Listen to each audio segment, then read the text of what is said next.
Jadi ini kita studi kasusnya ini teknologi di PTPN 3 ya. Jadi yang pertama itu ada manajemen tanaman presisi. Jadi di PTPN 3 sendiri itu penggunaan drone untuk memantau tanaman belum menghasilkan atau TBM di kebun-kebun kelapa sawit. Contohnya di Rano Prapat ya. Jadi drone ini bakalan memotret kondisi tanaman itu dari atas, dan ini akan membantu tim menganalisis kesehatan tanaman dan potensi hama. Selain itu juga di PTPN 3 sendiri itu ada pemanfaatan sistem informasi geografis atau GIS yang biasanya disebut control tower ya, untuk memantau kinerja seluruh kebun dan mengevaluasi data strategis secara terpusat. Nah, di PTPN 4 sendiri itu ada namanya dashboard My Farmco. Jadi dashboard itu fungsinya untuk memonitoring seluruh aktivitas baik itu keuangan, penanaman, dan lainnya. Nah, itu fungsi dashboard itu sebagai pemberi keputusan direksi untuk bagaimana mengatasi masalah-masalah yang ada di lapangan.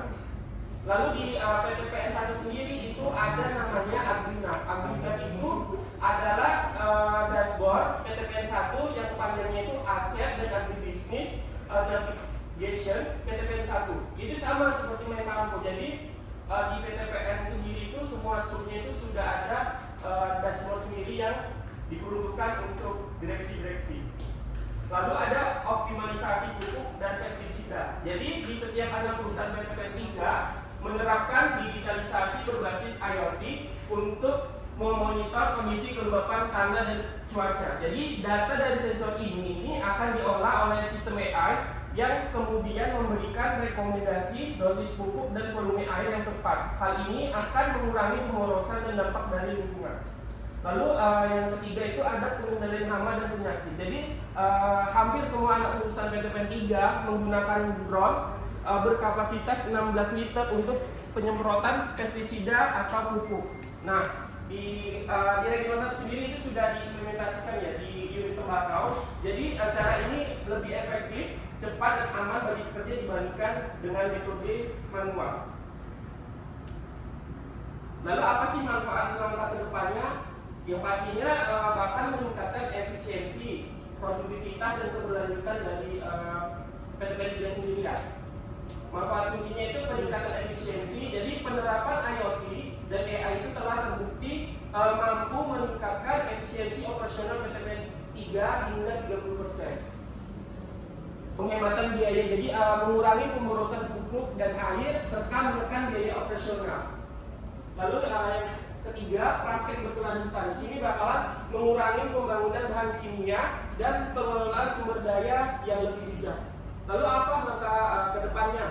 Jadi PTPN 3 sendiri akan berintegrasi teknologi dengan sistem big data untuk analisis yang lebih mendalam dan mengambil keputusan strategis. Nah, di PTPN 1 sendiri di dashboard Agrinap saat ini sedang dirancang AI seperti ChatGPT. Jadi ketika nanti kita menanyakan sesuatu bakalan langsung menjawab. Misalkan nih, bagaimana prediksi pendapatan kita 5 tahun ke depan, itu nanti bakalan otomatis dijawab oleh AI dengan data dari dashboard tadi, seperti itu. Lalu ada kita analisis lagi. Ya, saat ini sedang diproses. Dan itu nanti mencetusnya itu masih di PTPN 1, dan itu kemarin setahu saya bakalan diikuti oleh PTPN 4 dan 20 juga. Lalu ada pengembangan robot otonom ya untuk tugas-tugas rutin seperti panen dan pemeliharaan. Dan yang terakhir bakal terus berkolaborasi dengan lembaga riset untuk menciptakan inovasi baru di sektor perkebunan. Mungkin itu saja paparan saya.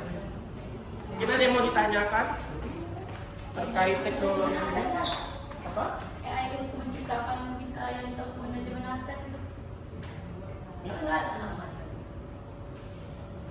Ada nggak ke depannya itu programnya? Kalau tanaman ada yang potensial.